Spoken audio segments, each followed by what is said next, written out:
अस्सलाम वालेकुम दोस्तों, आज मैं आपको कब्र में पहला सवाल जब ज़बान बंद हो जाती है ये कहानी सिर्फ सुनने के लिए नहीं बल्कि अपनी जिंदगी बदलने के लिए है।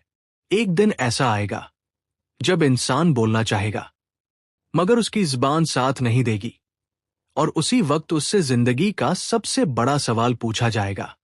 हम सब इस दुनिया में बहुत बोलते हैं, कभी सच, कभी झूठ, कभी किसी का दिल तोड़ते हैं, कभी अपने गुनाहों को हल्का समझ लेते हैं। लेकिन क्या आपने कभी सोचा है कि एक जगह ऐसी भी है जहां इंसान की ज़बान हमेशा के लिए बंद हो जाती है? उस जगह का नाम है कब्र। जब इंसान की मौत होती है तो उसका शरीर बेजान हो जाता है और उसकी रूह इस दुनिया से विदा ले लेती है। घर वाले रोते हैं, रिश्तेदार कंधा देते हैं और थोड़ी ही देर में इंसान को कब्र में उतार दिया जाता है। वहीं जहां न दोस्त साथ होता है, न पैसा, न ओहदा, न शोहरत, साथ होता है तो सिर्फ उसका अमल। जब कब्र पर पहली मिट्टी गिरती है तो इंसान समझ जाता है अब वापस लौटने का कोई रास्ता नहीं। कब्र अंधेरी होती है, खामोश होती है और बेहद तन्हा। उसी तन्हाई में अचानक दो फरिश्ते आते हैं, मुनकर और नकीर। उनकी आवाज सख्त होती है, उनका सवाल सीधा दिल पर लगता है। कब्र का पहला सवाल, तेरा रब कौन है? अब सोचिए, दुनिया में रहते हुए जब अल्लाह को याद करने का वक्त था तब नमाज टाल दी गई, दुआ भूल गई और गुनाहों को मामूली समझ लिया गया। आज वही ज़बान जवाब देना चाहती है लेकिन ज़बान हिलती नहीं। अगर इंसान ने दुनिया में सच में अल्लाह को अपना रब माना होता है तो जवाब अपने आप निकल आता है, मेरा रब अल्लाह है, और कब्र रोशनी से भर जाती है।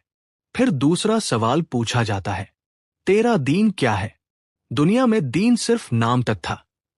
जब फायदा हुआ तो इस्लाम याद आया, वरना नफ्स की बात मानी गई, नमाज बोझ लगी, कुरान बंद रहा और सुन्नत को नजरअंदाज किया गया। आज कब्र में सवाल होता है और इंसान घबरा जाता है, लेकिन जिसने जिंदगी में इस्लाम को अपनाया होता है उसके लिए जवाब आसान होता है, मेरा दीन इस्लाम है। फिर तीसरा और सबसे अहम सवाल, जिस पैगंबर को तुम्हारी ओर भेजा गया वो कौन है?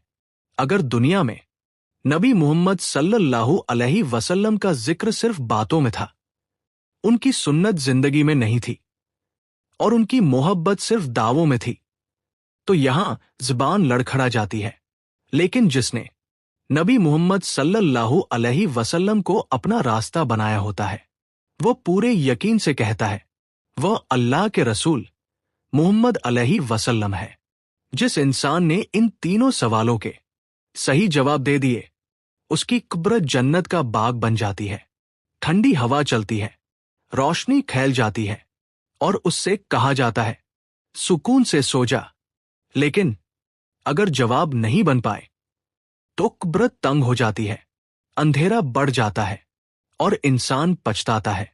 वो रोना चाहता है, तौबा करना चाहता है, एक मौका और मांगता है, लेकिन तब कहा जाता है अब देर हो चुकी है। आज जब ज़बान चल रही है अल्लाह का जिक्र कर लो, आज जब वक्त है नमाज को थाम लो, आज जब जिंदगी है गुनाहों से तौबा कर लो, क्योंकि कल कब्र में सवाल होंगे लेकिन जवाब तैयार करने का मौका नहीं। कब्र में पहला सवाल उसी से होगा जिसने दुनिया में अल्लाह को भुला दिया। इससे पहले कि ज़बान बंद हो जाए अपनी जिंदगी को अल्लाह के हवाले कर दो। अगर ये कहानी आपके दिल को छू गई हो तो लाइक और शेयर जरूर करें, शायद आपका शेयर किसी और की जिंदगी बादल दे। ऐसी हाई ईमान को जगह दीन वाली कहानियों के लिए दीन बरकात कनेक्ट को सब्सक्राइब करें। अल्लाह हम सबको हिदायत दे, अमीन। कमेंट में अमीन जरूरी लिखे जज कल्ला।